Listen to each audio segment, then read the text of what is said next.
کتاب اللہ حدیث مصطفیٰ کی ترجمان، مرکزی جمعیت اہل حدیث پاکستان۔ ہمیشہ اللہ کے رسول صلی اللہ علیہ وسلم کے حکم کے مطابق کھڑے رہے، میدانوں میں بھی جنگوں میں بھی ہر جگہ پر صحابہ کھڑے نظر آئے کہ جس کو قرآن نے کہا یقاتلون فی سبیلہ صفا کأنہم بنیان مرصوص، آپ کے سپاہی، آپ کے فوجی، آپ کی سپاہ، آپ کا لشکر ایسے صف بصف کھڑا ہوتا جیسے سیسا پلائی ہوئی دیوار ہوتی ہے، سوئی بھی اس میں سے گزر نہیں سکتی۔ اور پھر اللہ کے رسول صلی اللہ علیہ وسلم نے جو اپنی لشکر کو تیار کیا، اپنی سپاہ کو تیار کیا، اپنی فوج کو تیار کیا، اتنا تیار کیا، اس کے بارے میں فرمایا میرا ایک سپاہی، میرا ایک ماننے والا، میرے حکم پہ ایک چلنے والا، ایک نہیں، دو نہیں، 10 پہ بھاری ہے۔ اور خود فرمایا نصرت بالرعب مسیرۃ شہر، اللہ نے میرے دشمن پر 1 مہینے کی مسافت سے ہی دہشت طاری کر دیتا ہے۔ میرا دشمن مجھ سے 1 مہینہ دور ہوتا ہے، اللہ اس پہ میرا رعب اور میری دہشت طاری کر دیتے ہیں۔ اور پھر اللہ کے رسول صلی اللہ علیہ وسلم اتنے کامل، مکمل، اکمل، اعلیٰ، اولا، بالا جرنیل تھے کہ جس کی مصداق، جس کی مثال تاریخ انسانی پیش نہیں کر سکتی۔ اللہ کے رسول صلی اللہ علیہ وسلم، یاد رکھو کہ کوئی جرنیل، کوئی سپہ سالار اس وقت تک کامیاب نہیں ہو سکتا جب تک وہ اپنے سپاہیوں کے ساتھ، فوجیوں کے ساتھ ہمدردی نہیں کرتا، ان کے غم میں شریک نہیں ہوتا، ان کے دکھ اور درد کو نہیں بانٹتا۔ اور یہ سب سے زیادہ اگر کر کے دکھایا تو اللہ کے رسول نے کر کے دکھایا۔ غزوہ خندق کو دیکھ لو، غزوہ خندق میں جب خندق کھودی جا رہی تھی، آپ کی ساری سپاہ، سارا لشکر، ساری فوج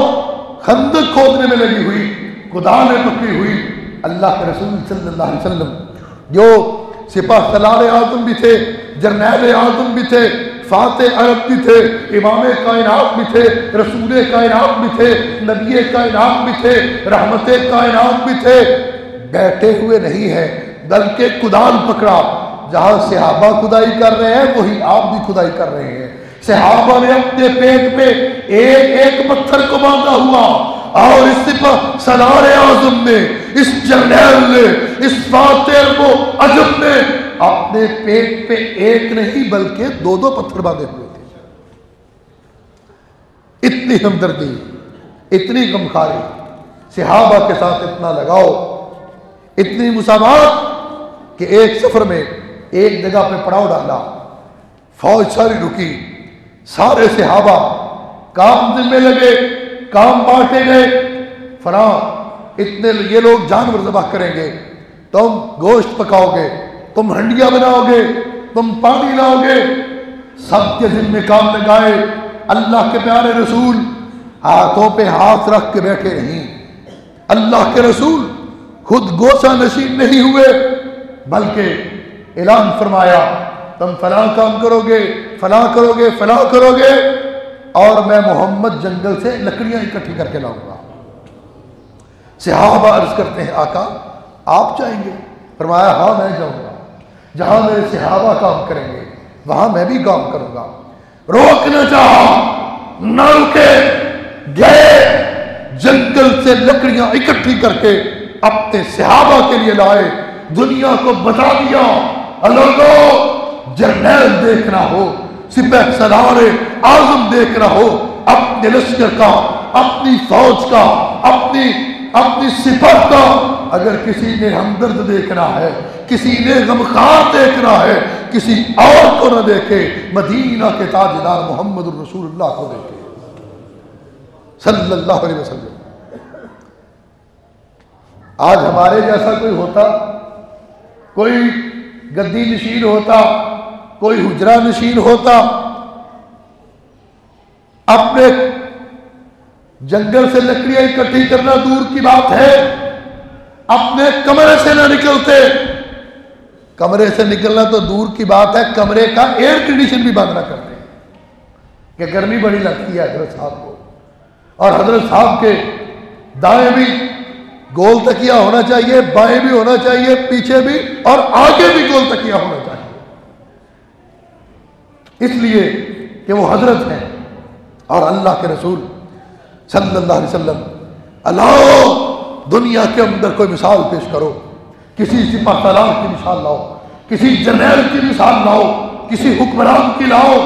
اور نہیں لا سکتے کسی پیر کی، کسی آستانے والے کی، کسی گدی نشین کی مثال لے آؤ، نہیں ملے گی۔ غزوہ خیبر کے موقع پر اللہ کے رسول صلی اللہ علیہ وسلم نے زمین تقسیم کی، 1800 صحابہ کو جو زمین کا حصہ ملا اتنا ہی حصہ اللہ کے رسول صلی اللہ علیہ وسلم کو ملا۔ آج ہمارے حکمرانوں جیسے ہوتے، سپاہیوں کو کیا ملنا تھا؟ سارے ان کے کھاتے میں سوئٹزرلینڈ کے، امریکہ کے، برطانیہ کے بینکوں میں ٹرانسفر ہو جاتے۔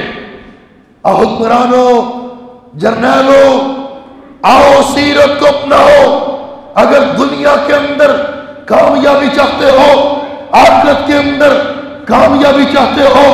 دنیا کے اندر عزت چاہتے ہو، آخرت کے اندر عزت چاہتے ہو، اپنی زندگی کو، اپنے اوڑھنا اور بچھونا کو، اپنے شب و روز کو بنا لو، اپنا لو، مدینہ کے تاجدار جیسا کر لو، انشاءاللہ کامیابی تمہاری ہو۔ مسجد نبوی بنے رہی، اسلام کی فوج، اسلام کے سپاہی، صحابہ کرام رضوان اللہ علیہ مجمعین، کوئی اینٹیں اٹھا کے لا رہا ہے، کوئی گارا اٹھا کے لا رہا ہے، کوئی پانی اٹھا کے لا رہا ہے۔ اللہ کے رسول صلی اللہ علیہ وسلم نے اپنے سپاہیوں کو، اپنے فوجیوں کو کام میں اکیلا نہیں چھوڑا، خود نبوت والے ہاتھوں سے اینٹیں اٹھا اٹھا کے مسجد نبوی کی تعمیر میں حصہ لیتے رہے۔ اللہ کے رسول صلی اللہ علیہ وسلم کی سیرت، آپ کا کردار اتنا عظیم ہے، اتنا اعلیٰ ہے، اتنا اولیٰ ہے، اتنا کامل ہے، اتنا مکمل ہے، اتنا اعلیٰ کہ صحابہ، آپ کے سپاہی، آپ کے فوجی، آپ کا لشکر جو ایک مرتبہ آپ کا ہو جاتا، آپ کے ادنا سے اشارے پہ اپنی جان کو قربان کرنا سعادت سمجھتا، آپ کے اشارے پہ جان قربان کرنا۔ اور پھر اتنے بڑے جرنیل کہ اللہ کے رسول صلی اللہ علیہ وسلم کا ضبط، آپ کا انتظام، آپ کی قوت ارادی، آپ کی فنون جنگ کے اندر مہارت، یہ اصل جرنیل کا امتحان ہوتا ہے۔ یاد رکھو، جرنیل کی حکمت عملی سے کم خون ریزی سے زیادہ فتح ہوتی ہے، اور اگر بہت زیادہ خون ریزی سے فتح ہو تو یاد رکھو اس کے اندر جرنیل کا کمال نہیں ہوتا، فوج کی دلیری کا کمال ہوتا ہے۔ فوج کی دلیری، فلاں فوج کی جام بازی، زیادہ خون ریزی، لیکن جرنیل کی حکمت عملی کیا ہے؟ سپہ سالار کی حکمت عملی، جو کامیاب جرنیل ہوتا ہے اس کی حکمت عملی سے فتح زیادہ ہوتی ہے، نقصان کم ہوتا ہے۔ اور تاریخ نے دیکھا، چشم فلک نے دیکھا، زمین نے دیکھا، آسمان نے دیکھا، آپ سے بڑھ کر حکمت عملی تاریخ کے صفحات پر آج تک کسی کی نہیں آئی۔ صلح حدیبیہ کے موقع پر جس طرح آپ نے حکمت عملی سے کام لیا، جس طرح آپ نے دستخط کر دیے، جس طرح آپ نے ان کے معاہدوں کو تسلیم کر لیا، اگر اس وقت اللہ کے رسول حکمت عملی سے کام نہ لیتے، یاد رکھو حدیبیہ کے مقام پہ خون کی ندیاں بہہ جاتی۔ خون ریزی سے بچانے والے آمینہ کے لال ہیں، امن قائم کرنے والے اللہ کے پیارے رسول کی ذات ہے صلی اللہ علیہ وسلم۔ آج دنیا کو تاثر یہ دیا جاتا ہے، پیغام دے یہ دیا جاتا ہے کہ جی اسلام تو بڑا ظالم دین ہے، بڑا سختی کرنے والا، بڑا جناب ایسے پیش کیا جاتا ہے جیسے اسلام کے ماننے والے مسلمان نہیں، سارے عیسائی ہوتے ہیں، بڑا ظالم دین ہے جی، عورتوں پہ ظلم، جناب یہاں پہ تو حقوق ہی نہیں ہے کسی کے، عورتوں کے نام پہ دکانداری کرنے والے، عورتوں کی کمائی کھانے والے، عورت کو بازار کی زینت بنانے والے، عورت کے نام پہ روپیہ کمانے والے، عورت کے جسم کو بیچ کے اپنے بچوں کا پیٹ پالنے والے، اپنی جائیدادیں بنانے والے، یہ موم بتی مافیا، ان کو کیا پتا کہ اسلام کیا ہوتا ہے؟ لنڈے کی پینٹیں خرید کے، لنڈے سے ٹائیاں خرید کے اپنے آپ کو بڑا ویل ایجوکیٹڈ کہنے والے، اور اسلام کو زبردستی کا دین، جابر دین۔ مجھے بتاؤ تو صحیح، آج تک کبھی کسی مسجد کے امام نے، کبھی کسی مسجد کے خطیب نے لنڈے سے سوٹ خریدا ہے؟ کوئی بتائے تو صحیح۔ تم سے کم تنخواہیں ہیں، تم سے کم مراعات ہوتی ہیں، تم سے کم وسائل ہوتے ہیں، اس کے باوجود دین کے ماننے والے، اسلام کے ماننے والے، اسلام کی تبلیغ کرنے والے، اسلام کا نام لینے والے، ان کے اندر غیرت اتنی ہوتی ہے، حمیت اتنی ہوتی ہے، خود خریدتے ہیں، خود سلواتے ہیں، خود پہنتے ہیں، لنڈے سے پینٹیں خرید کے، ٹائیاں خرید کے بیٹھ کے دانشوری چمکانے والے، ان کو کیا پتا یہ موم بتی مافیا اسلام کیا ہوتا ہے؟ میں تجھے بتاؤں اسلام کیا ہوتا ہے، اسلام کی حقیقت کیا ہے۔ پیغمبر اسلام صلی اللہ علیہ وسلم کی جرت، آپ کی بہادری، آپ کی دلیری، آپ کی شجاعت، اور اس کے ساتھ ساتھ آپ کی بصیرت، آپ کی حکمت عملی، آپ کا انتظام، آپ کا انصراف اتنا اعلیٰ کہ اللہ کے رسول صلی اللہ علیہ وسلم کی زندگی کے اندر کل 80 کے قریب لڑائیاں لڑی گئی، ایک نہیں، دو نہیں، 10 نہیں، 80 کے قریب لڑائیاں لڑی گئی، اور ان 80 لڑائیوں میں غزوات بھی تھے، سرائے بھی تھے، کچھ سفر کے اندر لڑائیاں تھیں، کچھ انسداد ڈکیتی کے لیے لڑائیاں تھیں، کوئی رفضلی کے خلاف لڑائیاں تھیں، کوئی قیام امن کے لیے لڑائی تھی، کل 80 لڑائیاں ہوئیں اللہ کے رسول صلی اللہ علیہ وسلم کے اس دور کے اندر، اور 80 اس غزوات سرایہ کے اندر کتنے لوگ مارے گئے؟ تاریخ کے صفحات کو اٹھاؤ، اسلام کے خلاف بولنے والوں، اسلام کے خلاف بھونکنے والوں، تم اسلام کی تاریخ کو نہیں جانتے، تم نے اسلام کی تاریخ کو نہیں پڑھا، پیغمبر اسلام کی عظمت کو نہیں جانا۔ ان 80 لڑائیوں کے اندر 1018 آدمی قتل ہوئے، صرف 1018 آدمی، اور 80 کو تقسیم کرو 1018 پہ تو 13 سے بھی کم تعداد نکلتی ہے، 13 سے بھی کم تعداد ایک جنگ کے اندر، اور 13 سے بھی کم لوگوں کے مارے جانے کی تعداد ہے کوئی دنیا کے اندر کسی لڑائی کی مثال، کسی انقلاب کی مثال لاؤ، کسی تبدیلی کی مثال لاؤ، اور تو اور ہے تمہارے الیکشن کے ذریعے آنے والی تبدیلی میں بھی اس سے زیادہ ہلاکتیں ہو جاتی ہیں، لیکن اللہ کے رسول صلی اللہ علیہ وسلم کی زندگی میں اس ملک کے اندر، اس علاقے کے اندر، جن کو وحشی عرب کہا جاتا تھا، جن کو ملحد عرب کہا جاتا تھا، جن کو بے دین عرب کہا جاتا تھا، جن کی لڑائیاں صدیوں سے تھی اور نسلوں سے چل رہی تھی، صدیوں سے جاری لڑائیوں کے زمانے میں، نسلوں کی نسلیں لڑائیوں کی جاری اس جنگ کے زمانے میں، اللہ کے رسول صلی اللہ علیہ وسلم نے صرف 1018 لوگ قتل ہوئے اس جنگ کے اندر، اور 1018 کے بدلے میں کیا ہوا؟ 1018 لوگ مارے گئے، اتنے افراد صرف اور صرف قتل ہونے کے بعد دنیا کے اندر ایک انقلاب آیا، دنیا کے اندر امن آیا،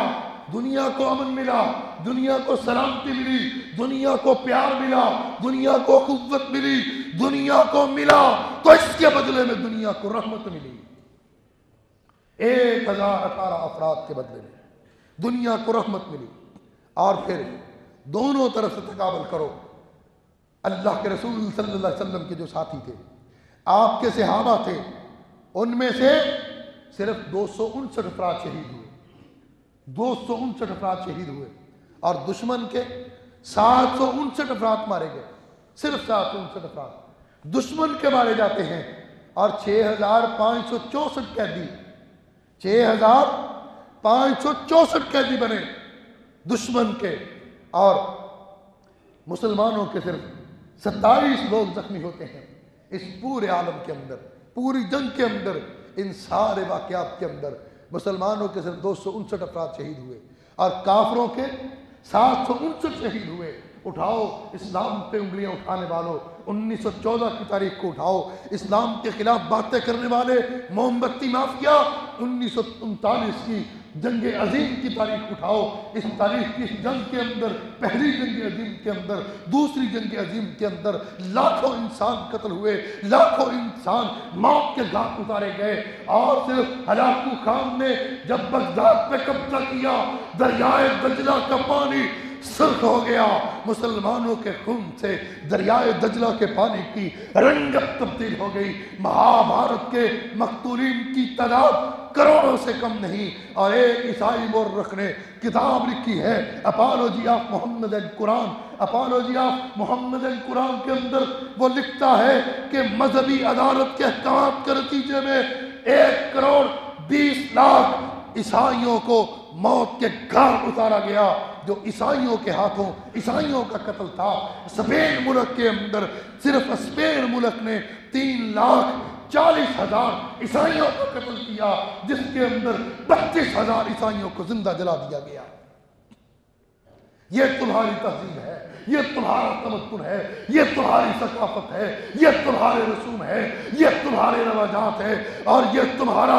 مسخر درندہ چہرہ ہے جو تمہیں نظر نہیں آتا۔ تم اسلام کی امن پسندی پہ انگلیاں اٹھاتے ہو۔ اللہ کے رسول صلی اللہ علیہ وسلم سے بڑھ کر کائنات کے اندر کامیاب کر رہی جنین کوئی نہیں۔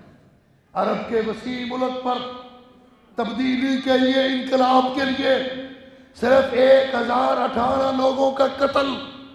دنیا کی تاریخ کو دیکھا جائے، عرب کے رواجوں کو دیکھا جائے، عرب کے دستور کو دیکھا جائے، تو ایسے لگتا ہے جیسے یہ تعداد 0 کے برابر ہے، 0 کے برابر ہے۔ اور صرف اتنا ہی نہیں، یہ کامیاب ترین جرنیل تھے، کامیاب ترین سپہ سالار اعظم تھے کہ جنہوں نے مکہ کو فتح کیا، حنین کو فتح کیا، خیبر کو فتح کیا، طائف کو فتح کیا، سارے عرب پہ اسلام کا پرچم لہرایا، فتح کے جھنڈے گاڑ دیے، اور جب مکہ کو فتح کیا تو 8 دستور دیے۔ میں کہتا ہوں اللہ کے رسول نے جو امن کا اعلان کیا، جو اعلان دیا، جو دستور دیا، جو 8 نکات بیان کیے، وہ 8 نکات نہیں تھے، وہ 8 رحمت کے دروازے تھے جن کو لوگوں کے لیے کھول دیا۔ کہا مکہ فتح کرنے کے وقت فرمایا جو ہتھیار پھینک دے اسے قتل نہ کیا جائے، جو خانہ کعبہ میں داخل ہو جائے اسے قتل نہ کیا جائے، جو اپنے گھر کا دروازہ بند کر لے اسے قتل نہ کیا جائے، جو ابو سفیان کے گھر چلا جائے اسے قتل نہ کیا جائے، جو حکیم بن حزام کے گھر داخل ہو اسے قتل نہ کیا جائے، جو بھاگ جائے اس کا تعاقب نہ کیا جائے، کسی بچے کو، بوڑھے کو، عورت کو قتل نہ کیا جائے، اور اللہ کے رسول نے فرمایا کسی قیدی کو قتل نہ کیا جائے، کسی قیدی کو۔ اور دنیا نے بڑے بڑے فاتح دیکھے، بڑے جرنیل دیکھے، بڑے بڑے سپہ سالار دیکھے، مگر آمینہ کے لال سے بڑھ کر جرنیل کوئی نہیں دیکھا، آمینہ کے لال سے بڑھ کر سپہ سالار کوئی نہیں دیکھا، کہ اللہ کے رسول صلی اللہ علیہ وسلم نے صرف یہی نہیں کیا، جن علاقوں کو فتح کیا، جن لوگوں کو فتح کیا، ان کے قیدیوں کے ساتھ جو سلوک کیا، اس کی مثال بھی دنیا آج پیش نہیں کر سکتی۔ عرب کے اندر رواج تھا قیدی یا قتل کر ڈالو یا غلام بنا لو، اللہ کے رسول صلی اللہ علیہ وسلم نے قیدیوں کو قتل نہیں کیا، کچھ قیدیوں کو فدیہ لے کر آزاد کر دیا، اور زیادہ قیدیوں کو اللہ کے رسول صلی اللہ علیہ وسلم نے بغیر فدیے کے آزاد کر دیا۔ قیدیوں کے ساتھ اس نے سلوک، اتنا حسن سلوک، بدر کے قیدی گرفتار ہو کے آئے، اللہ کے رسول نے دو دو چار چار قیدی ایک ایک صحابی کو دے دیے، ان کی دیکھ بھال کرنا، ان کی نگرانی کرنا۔ روایت کے اندر آتا ہے ایک قیدی بیان کرتے ہیں مجھے ایک انصاری صحابی کے سپرد کیا گیا، انصاری صحابی کھانا لاتے، کھانا کم ہوتا، وہ ہمارے سامنے بیٹھ کے خود کھجوریں کھاتے، ہمیں کھانا پیش کرتے، ہمیں کھانا پیش کرتے، ہم قیدی، ہم محکوم، وہ غالب، وہ فاتح، ہمیں کھانا پیش کرتے، خود کھجوروں پہ گزارا کرتے، ہمیں بڑی شرمندگی محسوس ہوتی، ہم کہتے تم کھانا کھاؤ، ہم تو قیدی ہیں، ہم کھجوروں پہ گزارا کر لیں گے۔ آگے سے جواب دیتے نہیں نہیں نہیں، ہمارے آقا، ہمارے مولا، ہمارے نبی، ہمارے رسول صلی اللہ علیہ وسلم نے تمہارے ساتھ اچھا سلوک کرنے کا حکم عطا فرمایا ہے۔ لوگوں، یہ زندگی ہے، یہ سیرت ہے، یہ کردار ہے پیارے رسول صلی اللہ علیہ وسلم کا۔ اللہ ہمیں عمل کی توفیق عطا فرمائے۔ وآخر دعوانا ان الحمدللہ رب العالمین۔